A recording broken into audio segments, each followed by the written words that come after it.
예, 우리가 지금까지 전도에 대한 성경적인 용어들을 쭉 살펴봤죠. 첫 번째는 복음을 전하라, 두 번째는 전령으로서 선포하라, 세 번째는 증인이 되라, 네 번째는 제자 삼으라 라는 단어를 살펴보았습니다. 여러분, 이런 개념은 그냥 나온 게 아니에요. 이건 모두 다 성경에서 말씀하고 있고, 특별히 예수님께서 오늘 우리에게 복음을 전하라고 하는 그 사명을 주시면서 하셨던 내용들을 쭉 정리를 해보았습니다. 어떠세요? 뭐 이미 대충 다 알고 있는 내용이기도 하고 또 많이 들어봤던 내용이지만 이렇게 전도에 대한 용어를 쭉 정리를 해보니까 좀 이해가 잘 되십니까? 예. 자, 이런 전도에 대한 성경적인 용어를 근거로 이제 전도에 대한 정의를 한번 봅시다. 이 전도에 대한 정의는요, 시대마다 상당히 좀 이렇게 차이가 있다고 볼 수 있습니다. 그러니까 그 개념이 좀 이렇게 와이드해진다 할까요? 특별히 20세기 선교운동이 더욱 왕성해 갈수록 전도의 그 정의에 대한 의견들은 아주 다양해졌습니다. 근데 문제는 그 의견들이 다양해진 반면에 합일점을 찾지 못한 것이 좀 안타까운 일이었죠. 그런데 바알에서는요, 이런 경향을 두고 두 가지로 그 이유를 설명합니다. 무슨 이야기냐면, 전도를 첫 번째는 불신자에게 복음을 전하는 것, 그러니까 복음은 단순히 이렇게 전해지는 것으로 보는 전도에 대한 소극적인 개념으로 사용하는 경우가 있고, 또 두 번째는 전도란 단지 선포에만 머물러서는 안 되고 실질적으로 불신자를 기독교 신앙으로 변화시켜야 한다는 주장까지 말하고 있습니다. 그러니까 우리가 지금까지 살펴본 마태복음 28장 19절 20절 말씀을 기준으로 본다면, 가서 세례를 주고 모든 것을 가르쳐 지키리라 하라, 그러니까 지킬 때가 가르쳐라는 그 말까지 다 포함하는 거죠. 그러니까 가서 세례 주고 제자 삼고 말씀을 지킬 때까지 가르치는 이 모든 것을 다 포함하는 것이 두 번째 개념이라고 볼 수 있습니다. 그런데 이 두 가지 정의를 비교해 보자면, 전자는 영혼 구원을 의도한 복음의 선포가 전도라고 한다면, 그러니까 복음을 전하는 행위 자체, 그걸 보통 전도라고 이렇게 보고 있다면, 후자는 실질적으로 구원의 역사가 일어나야 전도라고 말할 수 있다라는 것입니다. 결국은 그 결과에 주안점을 두고 있다라고 볼 수 있겠죠. 그렇기 때문에 첫 번째 개념이든 두 번째 개념이든 뭐 전자든 후자든 뭐 그것보다 중요한 것은 오늘 전도에 대한 그 정의들을 우리가 내가 어떻게 하는가도 중요하지만 성경적인 관점에서 정의한 것들을 한번 살펴볼 수 있습니다. 그러니까 이미 앞에서 살펴봤던 그 전도에 대한 성경적인 단어들을 기초할 뿐만 아니라 이 복음 전도에 대한 그 정의들 한 7가지를 한번 생각해 봅시다. 첫 번째가요, 영국 성공회가 내린 정의인데, 이게 시기적으로 보면 1944년, 아주 오래됐죠. 한 5, 60년 전에 내린 정의인데, 아주 그 성경의 정의, 그 말씀에 입각한 아주 중요한 정의를 내리고 있습니다. 자, 우리 강의 안에 나오죠? 예, 한번 봅시다. 영국 성공회의 정의는 이렇습니다. 복음을 전하는 것은 성령의 능력 안에서 그리스도 예수를 제시하여 사람들이 그분을 통해 하나님을 믿고 그분을 구주로 받아들이며 그분의 교회의 교제 안에서 자신들의 주님으로 섬기게 하는 것이다. 자, 오늘 이 내용을 잘 보시면 복음을 전한다는 건 뭐냐? 그것은 성령의 능력 안에서 그리스도 예수를 제시하여. 자, 우리가요, 지금까지는 보통 전도는 사람이 말을 하고 사람이 복음을 전하고 사람이 가고 자꾸 이런 걸 이야기했죠. 그런데 참 중요한 것은 이 모든 것이 뭡니까? 성령의 능력 안에서 행해지는 거죠. 지금 우리가 이 정의를 몇 가지 쭉 살펴보는데 계속 강조되는 건 뭐냐? 성령의 능력 안에서, 또 예수 그리스도를 제시하고, 또 사람들이 그분을 통하여 하나님을 믿고. 그러니까 결국 우리가 신앙이라는 것은 예수 그리스도 그분을 인격적으로 경험하는 것, 이걸 강조하고 있습니다. 또 그분을 구주로 받아들이며 그분의 교회의 교제 안에서 자신들의 주님으로 섬기게 하는 것. 그러니까 저는 이거를요, 이렇게 말합니다. 그분을 구주로, 이 구세주, 세이비어, 그러니까 우리의 구원자일 뿐만 아니라 또 그러니까 그분의 교회의 교제 안에서 자신들의 주님, 로드십. 제가 지난 시간에도 말했나요? 오늘 우리가 예수를 믿는다 할 때 그 믿음의 요체는 첫 번째는 예수 그리스도 나의 구세주다, 나의 구원자다 하는 이 세이비어 개념이 너무너무 중요합니다. 여러분 그렇습니다. 우리가 예수를 믿는 이유랄까요? 왜 예수 믿습니까? 다른 거 아닙니다. 예수님은 우리의 구원자이기 때문에, 우리의 구세주입니다. 또한 그 예수님은 지금 오늘 우리가 이 땅에 살아가면서 그리스도 안에서 살아가면서 뭡니까? 그분이 우리의 주인, 로드입니다. 로드십. 주인 대신. 이게 너무너무 중요합니다. 그래서 오늘 지금 영국 성공의 이 정의는요, 어떤 의미에서 굉장히 오래전에 내린 정의지만 성경에서 말하고 있는 그 전도에 대한 개념을 잘 설명하고 있다라고 해도 틀리지 않습니다. 두 번째는 루이스 드루몬드라는 사람이 내린 정의인데, 자, 그가 내린 정의를 한번 볼까요? 이렇게 말합니다. 하나님을 향한 회개와 우리 주 예수 그리스도를 믿게 하여 결국에는 성령 안에서 성장할 수 있도록 그분의 교회 안에서의 교제로 인도할 목적으로 비신자들을 예수 그리스도에 대한 진리와 우리 주님의 요구에 대면하게 하기 위해 성령의 능력 안에서 합심하는 노력이다. 말이 좀 길죠? 이 정의는요 1992년에 내린 정의인데, 오늘 이 드루몬드가 강조하는 게 뭡니까?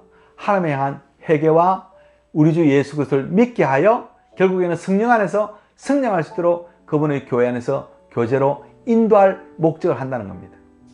그러니까 이분도 정의를 이렇게 생각합니다. 복음을 전하는 행위만이 아니라 그 복음을 전함으로 말미암아 예수 그리스도 안에서 함께 살아가는 것을 전제하고 있습니다.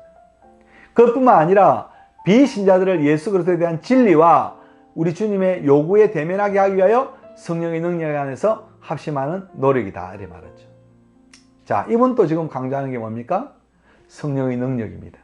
여러분, 우리가 꼭 기억하십시오. 복음을 전하는 행위, 그건 사람이 하는 겁니다. 사람이 하는 것으로 참 중요하지만, 그러나 이 사람이 하는 그 행위 속에 성령의 능력이 뭡니까? 전제되어야 된다는 거죠. 세 번째 정의는 D.T. 나일스라는 사람이 내린 정의입니다. 그는 이렇게 말합니다. 전도는 한 거지가 다른 거지에게 어디 가면 빵을 얻을 수 있는지 알려주는 것이다 라고 말합니다. 여러분, 가슴이 확 와닿지 않습니까? 여러분, 배고파하던 그 거지가 쫄쫄 굶고 정말 배고파서 그냥 뭐 이리저리 음식을 찾다가 빵을 딱 발견했어요. 근데 이 빵이 너무너무 맛있는 거예요. 자기 배를 불릴 뿐만 아니라 그 빵을 먹는 순간 지금 자기 동료 거지가 먹고 있지 못한다는 사실을 알고 자기 혼자 먹을 수 없으니까 어떻게 해요? 다른 거지에서 말하면 야! 저기 가면 빵 얻을 수 있다! 하는 거 알려주는 게 뭐라고요? 거지다는 겁니다. 저는 이 정의를 보면서 성경에 보면 그런 일이 있죠.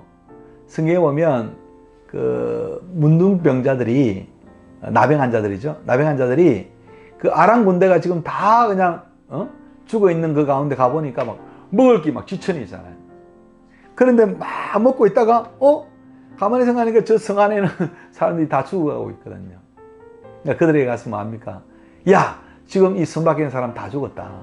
적군들이 다 죽었으니까 나와서 빨리 먹을 것 취하라. 소식 알리는 것. 그게 바로 전도라는 겁니다. 그래요. 저는 이 정의를 보면서 이 D.T. 나일스는 이 정의를 바로 거기에서 가져오지 않았나 생각합니다. 물론 제가 그 당사자는 아닙니다만 이 전도의 개념을 그렇게 보고 있습니다. 그 다음 네 번째는요, 페크라는 사람이 이렇게 말합니다. 저는 이분의 정의에 굉장히 중요한 방점을 좀 찍고 싶은데요, 이렇게 말해요. 전도는 회심을 목적으로 하는 의사소통이다. 뭘 목적으로 해요? 회심. 이 회심이 뭡니까? 내가 죄인임을 고백하고 예수 그리스도가 나의 구주 되심을 고백하는 그 모든 것을 이끌어 회심 아닙니까? 여러분, 오늘 이 시대에 전도의 그 패착이라 할까요? 전도의 문제는 뭐냐면 회심이 없는 전도가 너무 많습니다. 많은 사람들은 그냥 교회를 다니지 않는 사람들을 교회에다 데려다 놓는 걸 전도라 생각합니다. 이런 전도에 대한 오해가 이야기했죠. 또 그뿐만 아닙니다. 그런 사람들이 지금 교회 안에 들어와서 그냥 활동하는 것으로 그냥 교인이 됐다고 생각합니다. 여러분, 아니에요. 우리의 몸은 예배당에 와 있고 또 교회 안에 들어있을지 몰라도 오늘 개개인이 예수 그리스도를 인격적으로 만나서 회심하는 경험이 없다면 그 진정한 교회가 될 수가 없습니다. 그렇기 때문에 전도는요, 회심을 목적으로 하는 의사소통이라는 겁니다. 이게 1961년이니까 지금부터 한 50년 전에 내린 정의인데요, 너무너무 중요한 정의입니다. 그 다음 다섯 번째는 마이클 그린이 내린 정의입니다. 마이클 그린은 이렇게 말합니다. 전도는 그리스도인의 회심과 또한 그의 교회에 연합하는 것을 목적으로 사람들에게 복음을 선포하는 것이다. 자, 앞에 내렸던 이 패크가 내렸던 정의보다 조금 더 뭐랄까요, 한 걸음 더 나갔다 볼 수 있죠. 그러니까 전도는 그리스도로의 회심뿐만 아니라 그의 교회에 연합하는 것을 목적으로 사람들에게 복음을 선포하는 것이다. 그렇습니다. 여러분, 교회는요, 복음을 전하는 것뿐만 아니라 그 복음을 전함으로 말미암아 복음으로 변화된 사람들이 함께 그 공동체를 이룰 수 있도록 연합하는 것을 목적으로 활동하는 것, 그게 바로 전도라는 겁니다.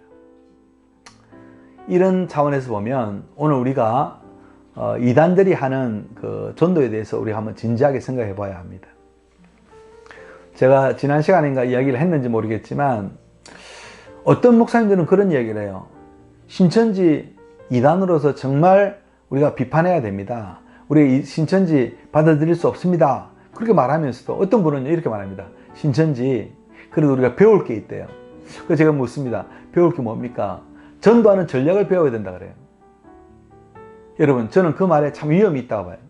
여러분, 전략은 분명한 목적에 합당한 전략이 나와야 그 전략이 합당하지, 여러분, 목적이 아무리 중요하다고 전략을 아무거나 갖다 쓰면 안 돼요. 이 말은 쉽게 말하면 목적을 이루기 위해 수단 방법 가리지 않는다. 그거는 바르지 않아요.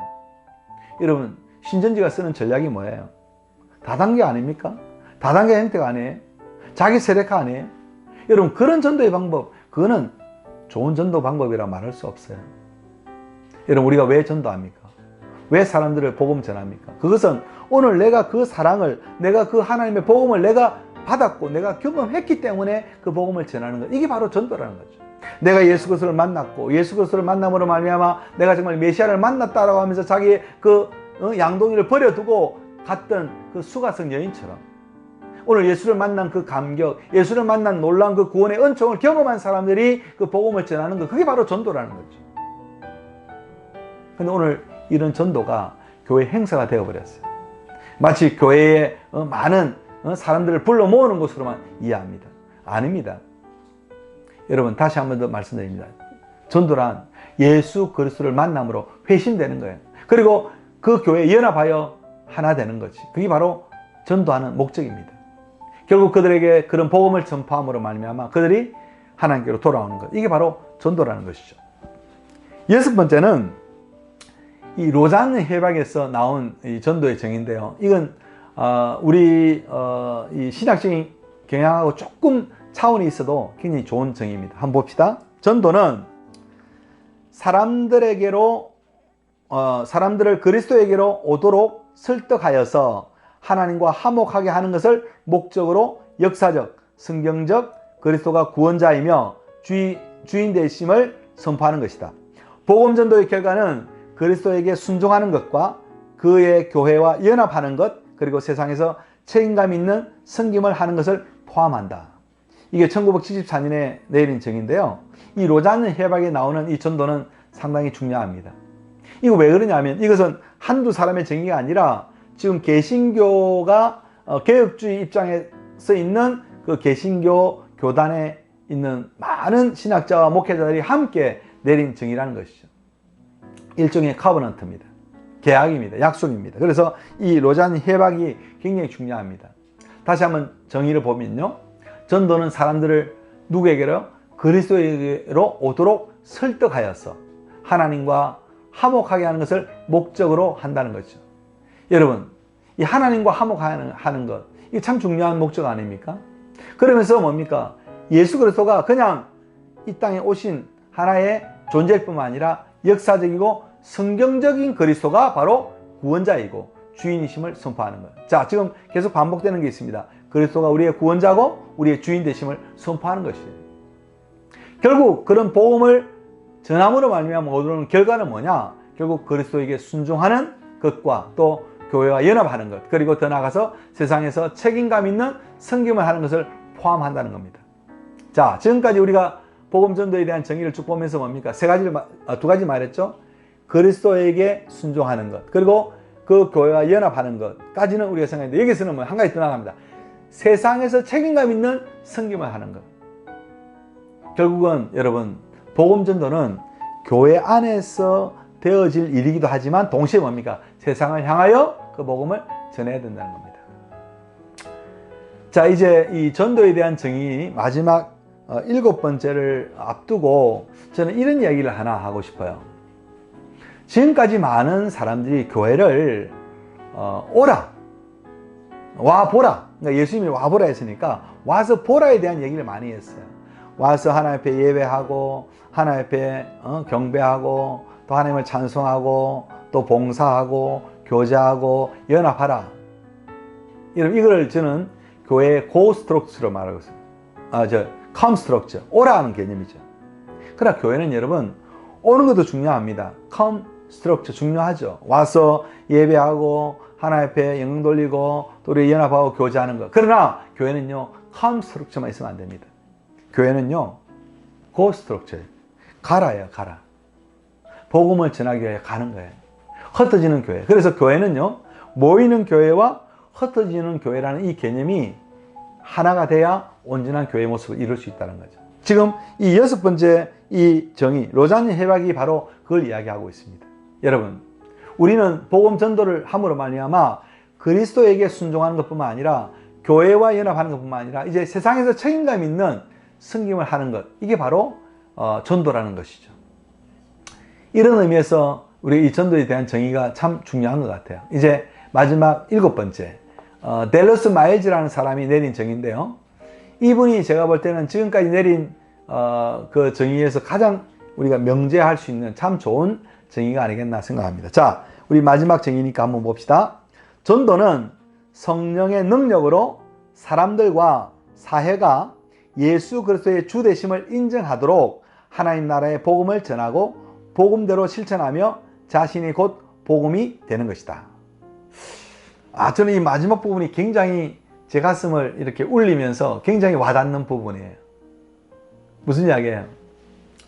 전도라는 것은 성령의 능력으로 한다는 것입니다.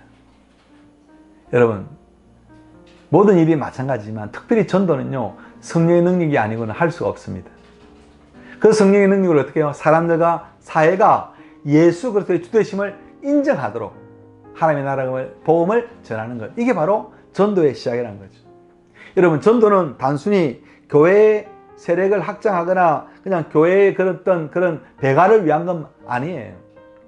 물론 전도의 결과로 인해서 교회의 규모가 커지고 사람들이 많아지고 배가 되는 것, 그거는 필요합니다. 근데 여러분, 우리 현실은 어떻습니까? 오늘날 많은 교회들이 그냥 교회의 덩치는 키우고 많은 사람들을 모으려고는 하지만 정말 성령의 능력으로 사람과 사회가 예수 그리스도의 주되심을 인정하도록 하나님의 나라의 복음을 전하고 있는가라는 거예요. 제가 좀 전에도 말했지만 많은 목사님들이 수단 방법 가리지 않고 무조건 전도만 많이 하면 된다 생각합니다. 여러분, 우리도 신천지 십자처럼 다단계 형식으로 우리가 복음을 전해도 될까요? 내 밑에 많은 수와의 사람들을 막 불러 모으고 또 불러 모으고 또 불러 모아서 그렇게 해서 그게 세력을 키운다고 그게 참다운 전도가 될까요? 그러지 않습니다. 그러면서 여기서 강조되는 게 뭡니까? 복음대로 실천하며 또 자신이 곧 복음이 되는 것이다, 그렇게 말하고 있습니다. 여러분, 기억하십시오. 오늘 복음은, 오늘 예수 그리스도가 복음인데 그 복음이 뭡니까? 오늘 우리의 삶을 통해서 전해져야 된다는 거죠. 오늘 자신이 곧 복음이 되어야 된다는 겁니다. 자, 이제 이상 7가지 이런 그 전도에 대한 정의를 살펴봤는데요. 자, 이제 이 강의를 마무리하면서 제가 다시 한번 더 오늘 강의했던 걸 쭉 한번 정리를 해봅시다. 자, 여러분은 어떻게 생각합니까? 교회의 본질과 사명이 무엇입니까? 오늘 많은 사람들은 교회의 본질과 사명을 놓치고 있어요.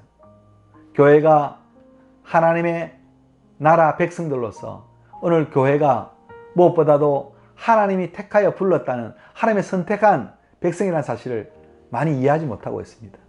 그뿐만 아닙니까? 교회가 그리스도의 몸으로서 그 역할과 기능을 지금 많이 상실하고 있습니다. 그리고 하나님의 택한 그 구속의 사랑을 받은 공동체라고 하는 사실을 놓치고 있습니다. 그런 의미에서 여러분, 우리는 교회의 본질과 사명을 회복해야 합니다. 아니, 교회의 본질을 제대로 정의하지 않고는 교회의 사명을 이룰 수 없습니다. 여러분, 교회의 사명이 뭡니까? 교회는요, 세상의 빛으로, 세상의 소금으로 그 정체성을 드러내야 합니다. 그 사명을 일컬어 저는 전도라고 말했습니다. 오늘 우리가 전도에 대한 얘기를 좀 많이 했는데요. 여러분, 전도가 뭡니까? 또 전도의 그 정의를 살펴보았잖아요.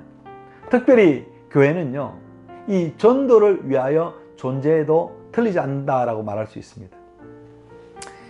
여러분, 요즘에는 이 전기가 들어오니까 쉽게 불을 껐다 켰다 하지만, 옛날에 이 전기가 들어오지 않을 때는 보통 뭘 사용했죠?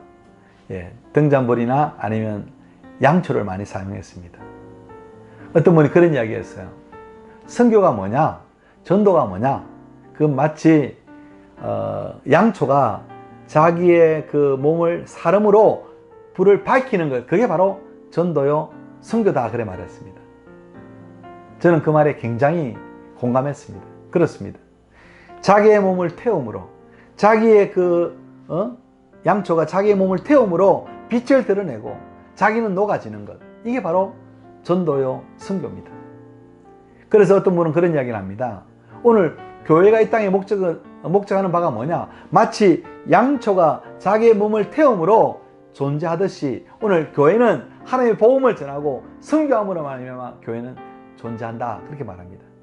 여러분, 미셔널 처치 많이 들어보셨죠? 지금도 그런 미셔널 처치에 대한 얘기를 많이 합니다만은, 이 선교적인 교회, 이 선교적인 교회의 마인드가 사실 여러분 요즘 유행하는 얘기가 아닙니다. 여러분, 이 선교적인 교회란 말은 사실 성경에서 말하고 있고, 그 성경이 오늘 이 시대마다 오늘 교회의 본질과 사명에 충실할 때 그게 바로 선교적인 교회가 되었다는 겁니다. 특별히 이 선교적인 이 교회의 모습은요, 그 찰스 벤 엥겔이라는 사람이 썼던 책에 보면 하나님의 선교적인 교회라는 그 책에 그런 이야기를 합니다. 여러분, 교회의 본질은 바로 선교적인 사명이 있다라고 말합니다. 지금 우리가 공부하고 있는 이 교회 성장학은 단순히 교회의 규모를 어떻게 하면 키우고 또 어떻게 하면 사람들을 잘 훈련시켜서 교회의 일원으로 만들어 가는가, 그런 것도 물론 다루게 될 겁니다. 그러나 더 중요한 건 뭐냐? 오늘 교회가 이 선교적인 교회로서의 사명을 온전히 감당할 수 있는 그 역량과 그 기량을 키우는 그러한 공부가 바로 이 교회 성장학입니다. 이번 교회 성장학을 수업을 듣는 여러분들 다시 한번 진지하게 생각해 봅시다. 우리가 지난 시간에는 하나님의 나라와 교회에 대해서 생각했습니다. 그리고 오늘은 교회의 본질과 사명을 생각했습니다. 특별히 교회의 본질은 너무너무 중요합니다. 제가 아무리 강조해도 이 교회의 본질을 잃어버리면 여러분 수단 방법을 가리지 않습니다. 여러분, 이런 말 들어보셨나요? 꽁 잡는 게 매라. 아니요. 아무 수단이나 방법을 다 써서 목적을 이루면 되는 게 아닙니다. 여러분, 목적이 선하면 그 과정도 선해야 됩니다. 근데 오늘날 많은 경우에 그런 신학적인 그리고 성경적인 그런 기초 없이 무조건 사람만 많이 불러 모으면 마치 교회가 되는 것처럼 그렇게 말하는 분들이 있습니다. 그러지 않습니다. 다시 한 번 더 여러분 강조합니다. 교회는요, 미셔널 처치, 선교적인 교회가 되는 그 비결은 바로 오늘 여기서 말하는 교회의 본질과 사명에 충실하게 될 때 오늘 우리는 그 일들을 제대로 감당할 수 있다는 것입니다. 자, 오늘은 여기까지 하고 이제 다음 시간에는 이제 교회 성장학에 있어서 교회 성장학이 뭘까? 그러니까 학문적으로 이 교회 성장학이 어떻게 구체적으로 이렇게 나타나게 됐고 또 그 교회 성장학을 다루고 있는가, 이 교회 성장학에 대해서 생각해 보려고 합니다. 이제 다음 시간에 만날 것을 기대하면서 마치겠습니다. 감사합니다.